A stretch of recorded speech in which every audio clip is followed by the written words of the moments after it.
आप सबको जय मसीह की। इस सुबह के समय हम एक वचन अध्ययन करेंगे जो हिब्रानियों की पुस्तक 12वें अध्याय के पहले और दूसरे वचन से है।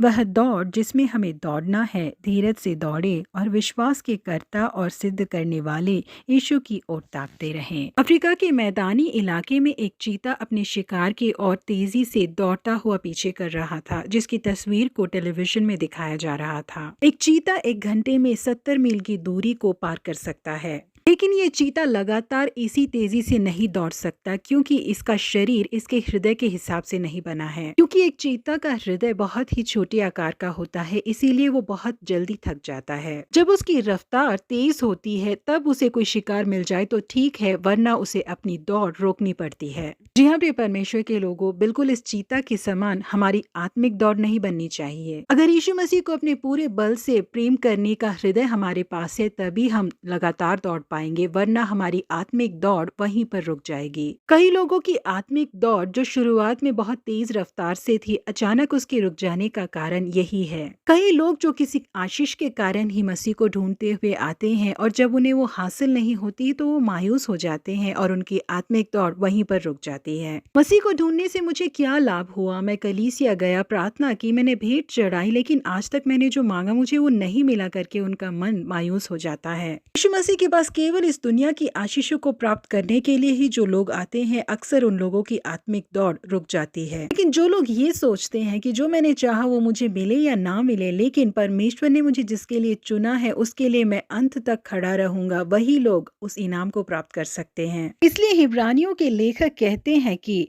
तो आओ हर एक रोकने वाली वस्तु और उलझाने वाले पापों को दूर करके वह दौड़ जिसमें हमें दौड़ना है, धीरज से दौड़े और विश्वास के कर्ता और सिद्ध करने वाले यीशु की ओर ताकते रहे। कई लोग मसीह दौड़ में यदि मसीह के कारण उन्हें किसी यातना या परेशानी का सामना करना पड़े तो मसीह के पीछे चलना वो छोड़ देते हैं, क्योंकि यीशु मसीह ने सारी यातनाओं को, शर्मिंदगी को और क्रूस की मृत्यु को सह लिया। इसीलिए वो पिता के सिंहासन के दाहिनी ओर आज भी विराजमान है। इसलिए हम भी थके हुओं के समान अपने हृदय में मायूस न हो, बल्कि यीशु मसीह को अपना उदाहरण बनाकर उनके समान जिए करके हिब्रानियों के लेखक कहते हैं। प्रेरित पौलुस किसी भी भलाई के निमित्त यीशु मसीह के पीछे नहीं चले थे। उन्होंने कहा कि मुझे मसीह के प्रेम से कौन अलग करेगा? क्या कलेश या संकट या उपद्रव या अकाल या नंगा या जोखिम या तलवार? वे कहते हैं कि मैं निशाने की ओर दौड़ा चला जाता हूँ ताकि वह इनाम पाऊं जिसके लिए परमेश्वर ने मुझे मसीह यीशु में ऊपर बुलाया है। इसीलिए परमेश्वर ने उनकी मदद की उस इनाम को पाने के लिए जो उनके लिए रखा गया था। यहाँ प्रिय परमेश्वर के लोगों, हम अपनी आत्मिक दौड़ धीरज के साथ और सही तरीके से दौड़े, हम उस इनाम को प्राप्त करने के लिए ही दौड़े। प्रभु आप सबको आशीषित करे। Have a blessed week ahead.